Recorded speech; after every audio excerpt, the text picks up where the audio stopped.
त्र्यंबकं यजामहे सुगंधिं पुष्टिवर्धनम् उर्वारुकमिव बन्धनात् मृत्युर्मोक्षीयमामृतात्। ओम शांति शांति शांति। ओम नमस्ते जी। वैदिक संस्कृति चैनल पर आप सभी का स्वागत है।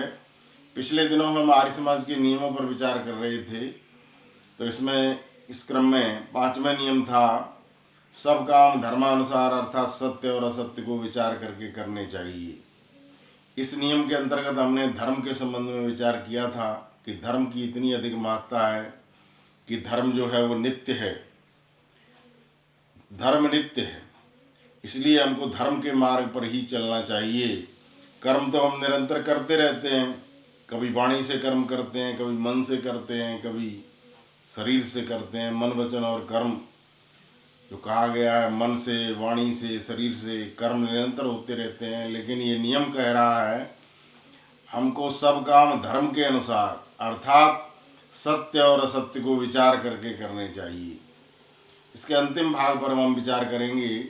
महर्षि दयानंद सरस्वती कहते हैं कि धर्म के आचरण करते समय सत्य और असत्य का विचार अवश्य करना चाहिए, क्योंकि सत्य ही धर्म है।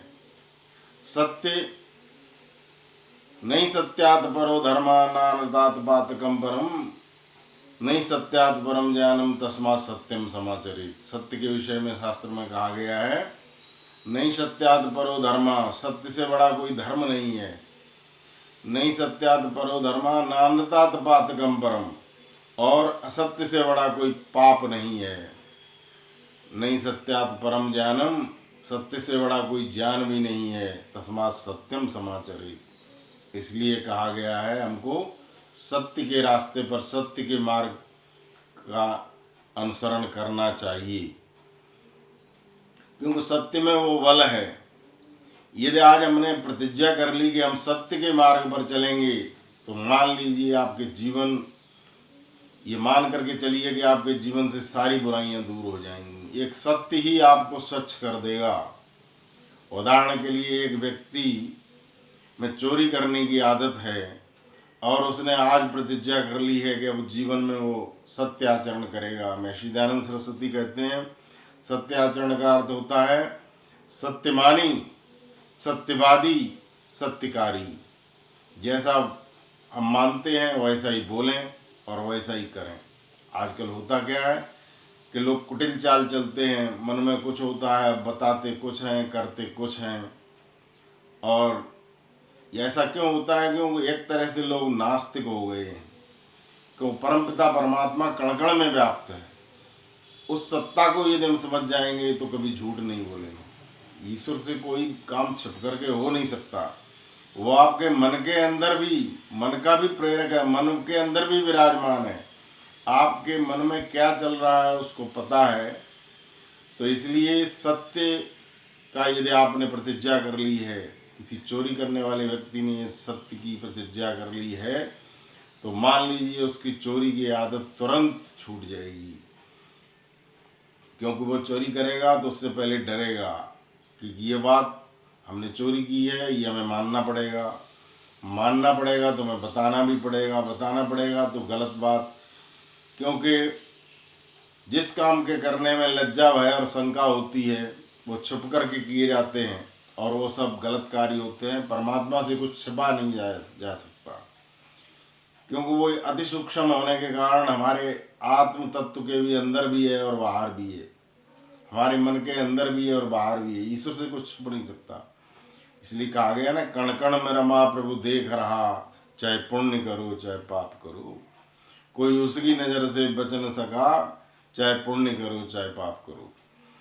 तो जब हमने ये मान लिया कि हमको सत्य आचरण करना है और परमपिता परमात्मा सब जगह विराजमान है, तो फिर गलत कार्य हो ही नहीं सकता, और गलत कार्य नहीं होगा तो जीवन पवित्र हो जाएगा। इसलिए ऋषि दयानंद कहते हैं हमारे सब काम धर्म के अनुसार हों और उसमें भी सत्य और असत्य का विचार अवश्य होना चाहिए। अब सत्य की परीक्षा कैसे करेंगे? इसके लिए हमारे शास्त्रों में कई प्रमाण बताए गए हैं। कुछ शास्त्र 2 प्रमाण को मानते हैं, कुछ 8 को मानते हैं, कोई 4 को, कोई 3 को मानते हैं। मुख्य रूप से तीन प्रमाण प्रमुख हैं जिनको मानने से हम सत्य के मार्ग पर सत्य सत्य का निर्णय करते हुए चल सकते हैं। वो तीन प्रमाण है प्रत्यक्ष, अनुमान और तीसरा है शब्द प्रमाण। प्रत्यक्ष प्रमाण जो है जिसको हमारी इंद्रियों के द्वारा प्रत्यक्ष देखा जाता है उसको हम प्रत्यक्ष मानते हैं। आज के वैज्ञानिक लोग इसी को मानते हैं कि जो आँख से दिखे, जो कान से सुने, जो नाक से सूंघने में आ जाए, पांचों ज्ञान इंद्रियों के द्वारा जिसका ज्ञान प्राप्त हो, जिह्वा से चखा जा सके, उस वस्तु का हम ज्ञान प्राप्त कर लेते हैं, उसको प्रत्यक्ष मानते हैं। लेकिन ये प्रत्यक्ष ज्ञान बहुत सीमित है। केवल प्रत्यक्ष से बहुत सी वस्तुएं ऐसी हैं जो अप्रत्यक्ष हैं, वो प्रत्यक्ष नहीं दी सकती, क्योंकि ये संसार जो दृश्यमान है इसके पीछे तीन पदार्थ नित्य हैं जो कि अदृश्य हैं और वो अनुमान प्रमाण से प्रमाणित होते हैं। ईश्वर, जीव और प्रकृति तीनों ही निराकार हैं मूल रूप में। प्रकृति का जो मूल रूप है सत्व और तमस की जो साम्य अवस्था है, जिससे संपूर्ण प्रकृति आज दिखाई दे रही है विकृति के रूप में, इसका जो मूल है उसको हम देख नहीं सकते। लेकिन बहुत छोटा पदार्थ है, उपादान कारण है, उससे संपूर्ण सृष्टि बनी है। तो प्रकृति, ईश्वर, जीव और प्रकृति, ये तीन पदार्थ जो नित्य हैं, इनको हम अनुमान प्रमाण के द्वारा सिद्ध कर सकते हैं। अनुमान प्रमाण की महत्ता प्रत्यक्ष प्रमाण से अधिक है। बहुत सी वस्तुओं को हम अनुमान प्रमाण से ही मानते हैं। उदाहरण के लिए आपसे पूछा जाए कि कल सूरज उदय होगा, तो हर एक व्यक्ति कहेगा उदय होगा, जबकि अभी कल सूरज जो उदय होगा वो हमने नहीं देखा, आपने भी किसी ने नहीं देखा, लेकिन ये पक्का है कि उदय होगा, क्योंकि आज भी उदय हुआ है, कल उदय हुआ था, सूरज परसों भी हुआ था और बरसों से होता आ रहा है। तो जब तक ये सृष्टि रहेगी सूरज उदय होता रहेगा ईश्वर की व्यवस्था से। ये हमारी समझ में आ गया और इसको अनुमान प्रमाण से हम कह सकते हैं कि कल भी सूरज उदय होगा। इसी तरह से मान लीजिए एक बिल्डिंग है और बिल्डिंग के पीछे कहीं आग के कारण कोई धुआं निकल रहा है, तो बिल्डिंग के ऊपर से वो धुआं दिखाई दे रहा है। जब हम धुआं देखते हैं तो हम अनुमान प्रमाण से कह सकते हैं कि इस बिल्डिंग के पीछे आग का होना स्वाभाविक है, क्योंकि जहाँ धुआं है वहाँ आग निश्चित होगी। तो ये है अनुमान प्रमाण। अनुमान प्रमाण से हम अनुमान लगा लेते हैं। उदाहरण के लिए संसार में हम देखते हैं कि मकान जो है बहुत से राज मजदूरों के द्वारा बनाया जाता है, बहुत सा श्रम लगता है, बहुत से श्रमिक लगते हैं, तभी एक मकान बनता है जो कि एक जड़ वस्तु है। इसके अलावा बहुत सारा प्रकृति में दिखाई दे रहा है, प्राकृतिक दृश्य दिखाई दे रहे हैं, विभिन्न प्रकार के जीव परमात्मा की व्यवस्था से विभिन्न प्रकार के शरीर को धारण करते हुए विचर रहे हैं, वनस्पतियाँ उग रही हैं, हवाएं चल रही हैं। तो ये सारी व्यवस्था संसार के अंतर्गत एक दिखाई दे रही है। तो निश्चित रूप से आप अनुमान प्रमाण से अनुमान लगा सकते हैं कि जिस तरह से कोई भी कार्य बिना किए हुए नहीं होता है, यहाँ तक कि कोई बिल्डिंग भी नहीं बनती। आपने एक पुस्तक एक अलमारी में रख दी है और जब तक आप उसको उठाओगे नहीं वो वहीं पड़ी रहेगी। न्यूटन ने भी इसलिए गति का नियम बनाया था कि जो न्यूटन का जो जड़त्व का नियम है, फिजिक्स पढ़ने वाले सभी विद्यार्थी जानते हैं कि न्यूटन कहते हैं कि जो पदार्थ जिस अवस्था में है उसी में रहेगा। ये जड़त्व का नियम है। यदि कोई वस्तु गति कर रही है तो गति करती रहेगी, इस तरह तो स्थिर ही रहेगी जब तक उस पर कोई बाह्य बल न लगाया जाए। तो बाह्य बल न लगाया जाए, लेकिन मान लीजिए कोई वस्तु गति कर रही है तो गति जो कर रही है वो भी तो किसी बल के कारण कर रही है। वो बल कौन लगा रहा है? वो ईश्वर की व्यवस्था से लग रहा है। तो इस तरह से संपूर्ण सृष्टि को देखते हुए हम परमपिता परमात्मा का अनुमान लगा सकते हैं और अनुमान प्रमाण से उसकी सिद्धि भी कर सकते हैं। तो प्रत्यक्ष, अनुमान और एक होता है शब्द प्रमाण। जो आप्त वचन हैं, जो ऋषियों के वचन हैं, जो वेद के वचन हैं। वेद परमपिता हम सब जानते हैं, आर्य समाज के तीसरे नियम में हमने देखा है कि वेद परमपिता परमात्मा की वाणी है। जिस तरह से परमपिता परमात्मा ने संपूर्ण सृष्टि बनाई थी, कभी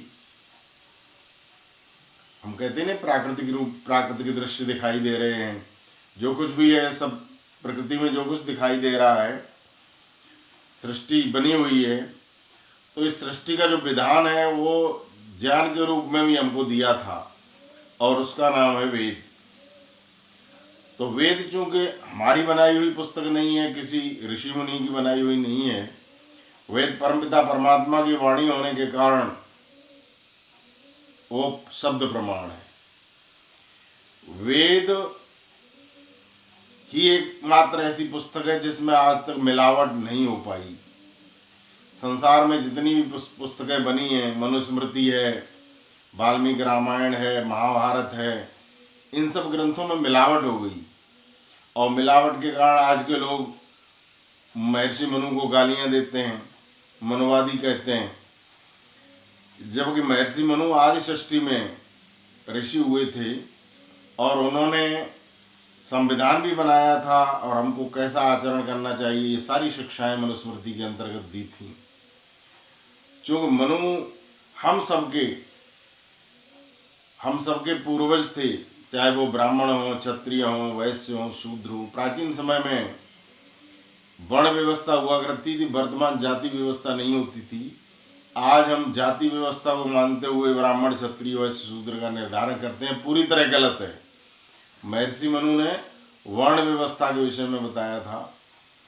तो महर्षि मनु ने जो पुस्तक लिखी है वो मनुस्मृति है, उसके अंदर भी मिलावट हो गई। मिलावट के कारण मनु को लोग बदनाम करते हैं। कहने का तात्पर्य जितने भी ग्रंथ ऋषि मुनियों ने बनाए थे और भी बनाए आज के युग में, उनमें बहुत सारी मिलावट हो गई। लेकिन वेद एक ऐसी पुस्तक है जो परमात्मा की वाणी होने के कारण उसमें आज तक कोई परिवर्तन नहीं हुआ, न कोई उसमें कुछ मिला सका न हटा सका, क्योंकि वेद परमात्मा की वाणी है। जो परमात्मा की व्यवस्था है उसमें कोई परिवर्तन नहीं कर सकता।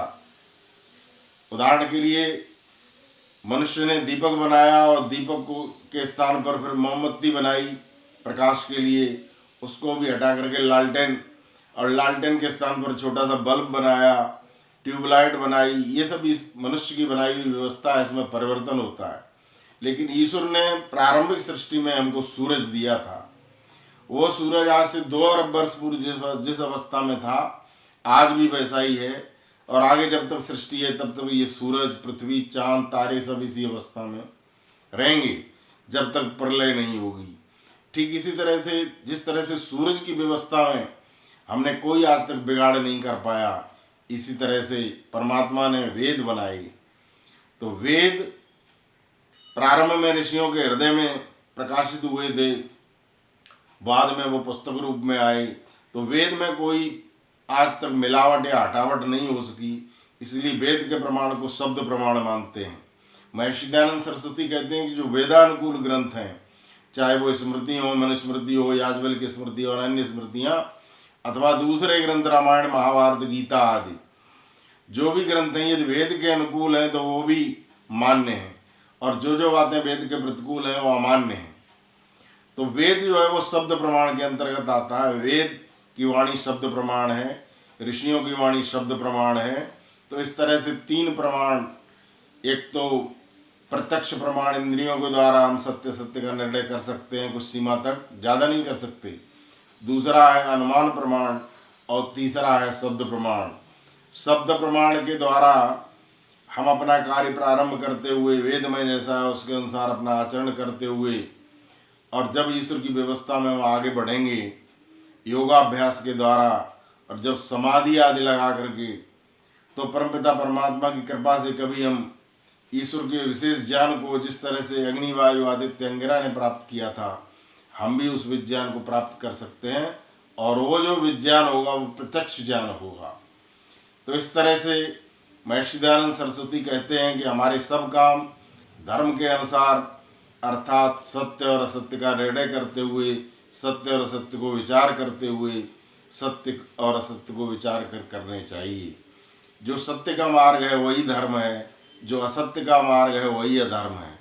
जो सत्य का मार्ग है वही अमृत है और जो असत्य का मार्ग है वही मृत्यु है। इसलिए कहा गया है असतो माँ सदगमय तमसो माँ ज्योतिर्गमय मृत्योर्मा अमृतंगमय। जो सत्य का मार्ग है वही प्रकाश है, जो असत्य का मार्ग है वही अंधकार है। तो आइए हम सब अंधकार से प्रकाश की ओर, असत्य से सत्य की ओर और मृत्यु से अमृत की ओर चलें। इसी के साथ मैं अपनी वाणी को विराम देता हूँ। ओम शम धन्यवाद।